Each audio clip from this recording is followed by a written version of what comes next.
The site bounce flow can be one of the best flows for you to turn on during a sale period. And sorry, my voice is totally destroyed, but I still think this video is important. In today's video, I'm gonna go through how to build a site bounce flow within Klaviyo, and also my logic explaining why we approach a site bounce flow in the way that we do. Now, really quickly, you're gonna see me mention a school community in this video. That is because this video is recorded as part of the training program that we have. There is a link to that community in the description of this video. If you're interested in joining, check it out. It's well worth the money. Anyway, let's get into the video. Okay, today we're going to be talking about the site bounce flow. Now, if you're watching this video, you actually have access to this board in the description of the video, and I apologize for my voice.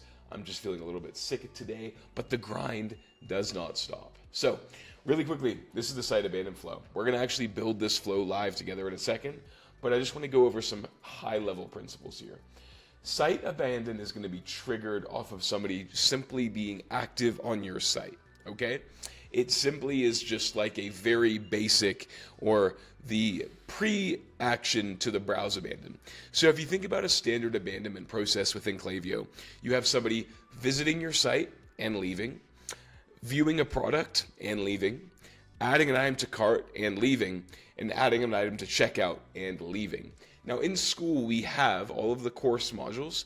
We have education on every single one of those flows. Really quickly, sorry to interrupt the video. I just wanted to tell you something really cool that we've started doing with Inbox. I've actually created a school community where I teach you anything and everything I know about email and SMS marketing, from really advanced campaign strategies to how to simply set up your Klaviyo account, all the way to building really cool automations for the back end of your e-commerce store. Whether you're a business owner trying to learn how to do email marketing or an email marketer trying to learn how to become a better email marketer, there is a link in the description to this school community where I teach you everything I know.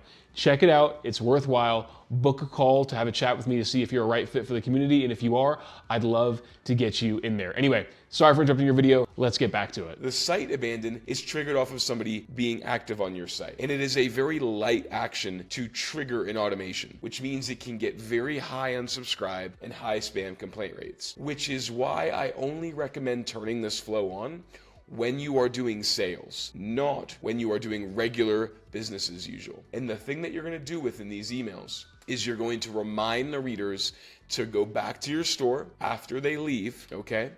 And you're going to highlight the details regarding the sale that you're running. So this flow should only be turned on when you're doing sales. It's a very light action triggered flow. Doesn't take much, meaning you don't want to have like a massive email sequence that comes off the back of it, because it only takes somebody going on your website to trigger this automation. And I only recommend turning it on during sale periods. So let me run you through it here.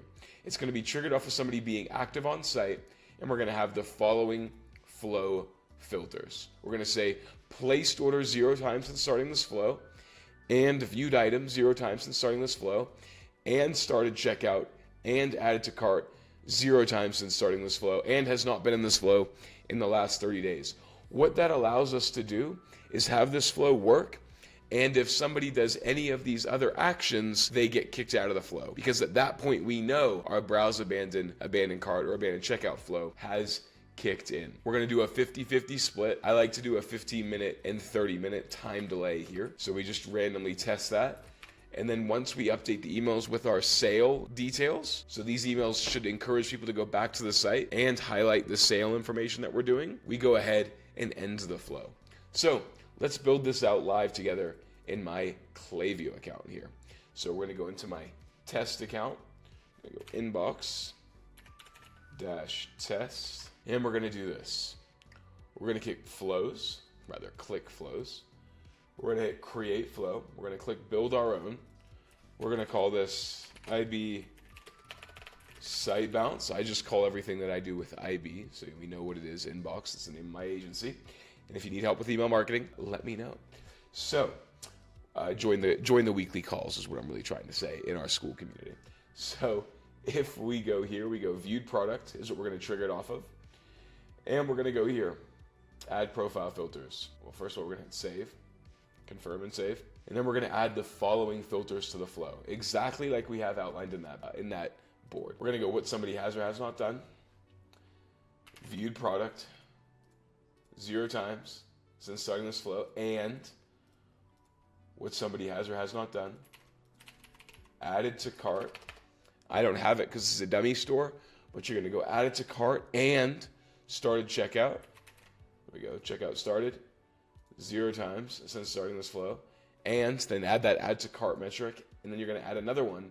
And what somebody has or has not done, placed order 0 times since starting this flow. Hit save.